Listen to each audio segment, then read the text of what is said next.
The cafe was loud with the familiar sounds of clinking cups, quiet conversations, and children laughing somewhere near the back. Daniel sat alone at a corner table, helping his 8-year-old daughter, Lily, finish her grilled cheese sandwich, while he stirred a cup of coffee that had already gone cold. Being a single father had taught him to ignore the stares. Some people looked at him with sympathy, others with curiosity. A few whispered, wondering why a little girl was always with her dad instead of her mom. Daniel never explained. Lily noticed everything. "Dad," she whispered, "that lady has been crying." Daniel looked toward the window. A woman in her late 60s stood near the entrance, clutching an old handbag. Every table was occupied. She wiped her eyes quickly, trying to hide them, before asking the young waiter something. The waiter looked around helplessly. "There aren't any seats left, ma'am." The woman smiled politely. "I understand." She turned to leave. Before Daniel could think twice, Lily tugged on his sleeve. "Dad." He already knew what she was about to ask. He stood up. "Ma'am?" The woman turned. "Can I help you?" "No," Daniel said gently. "But maybe we can help each other." She looked confused. "Our table has room." The woman hesitated. "Oh, I couldn't interrupt your lunch." Lily smiled brightly. "Please sit with us." The woman looked at the empty chair. Then, with trembling lips, she quietly asked, "Can I sit here?" The cafe suddenly felt strangely quiet. Daniel pulled the chair out. "Of course, we'd be honored."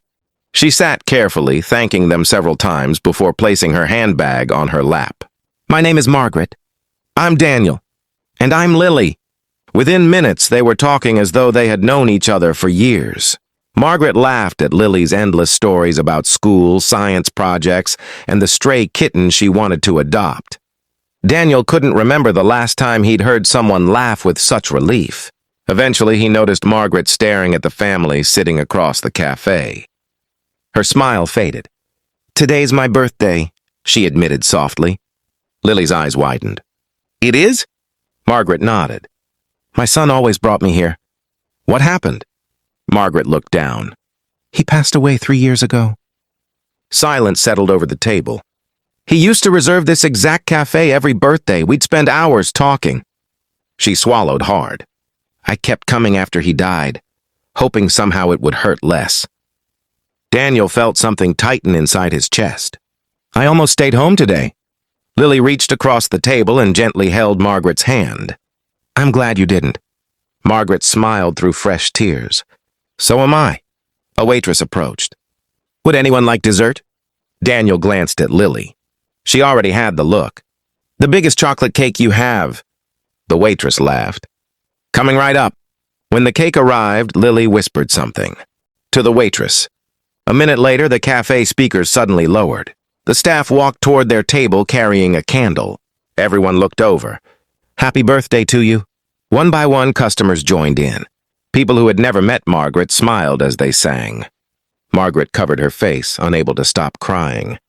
She hadn't expected anyone to remember her birthday, especially strangers. When the song ended, the entire cafe applauded. Margaret blew out the candle with shaking hands. "I haven't celebrated since my son died," she whispered. Daniel smiled. "I think he'd be happy you did today." Margaret nodded silently. After dessert, Daniel went to pay. When he reached the counter, the cashier smiled. "Actually, your bill's already been covered." Daniel frowned. "By who?" The cashier pointed behind him. Nearly every customer had quietly contributed. Someone had paid for Margaret's meal. Someone else covered Daniel and Lily's. Another customer had even left money for flowers. Daniel looked around in disbelief. People simply smiled before returning to their conversations. No one wanted recognition, only kindness. Outside the cafe, Margaret hugged Lily tightly. "I don't have grandchildren." Lily hugged her back. "You do now." Margaret laughed through tears. "You may regret saying that." "I won't."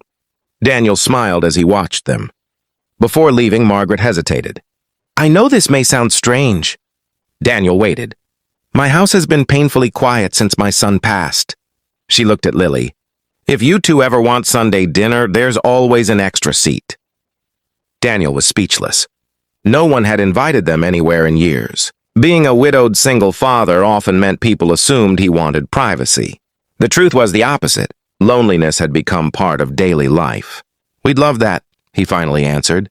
The following Sunday, they arrived carrying homemade cookies. Margaret had spent all morning cooking. The house was warm. Old photographs covered every wall. One picture caught Daniel's attention. A young man wearing a firefighter uniform smiled proudly. "My son," Margaret said. "He looks kind." He was. Dinner lasted 5 hours. They laughed, played board games, shared stories. For the first time since losing his wife, Daniel heard Lily laughing without pretending. Sunday dinners became a tradition. Weeks turned into months. Margaret attended Lily's school play. She cheered louder than anyone. She taught Lily how to bake apple pie. She even helped Daniel repair the old fence around their home. Neighbors assumed they were family. Eventually, they stopped correcting them. One snowy December afternoon, Lily handed Daniel a folded piece of paper. "It's for Grandma Margaret." Daniel smiled. Inside were only 8 handwritten words. "Thank you for making our family feel complete again." When Margaret read the note, she cried quietly before hugging both of them. "You saved me," she whispered. Daniel shook his head. "No." He looked around the room filled with laughter, photographs, and the smell of fresh cookies. "I think we saved each other." Years later, when people asked Lily how many grandparents she had, she always answered without hesitation. One by birth, and one by kindness. Nobody questioned it.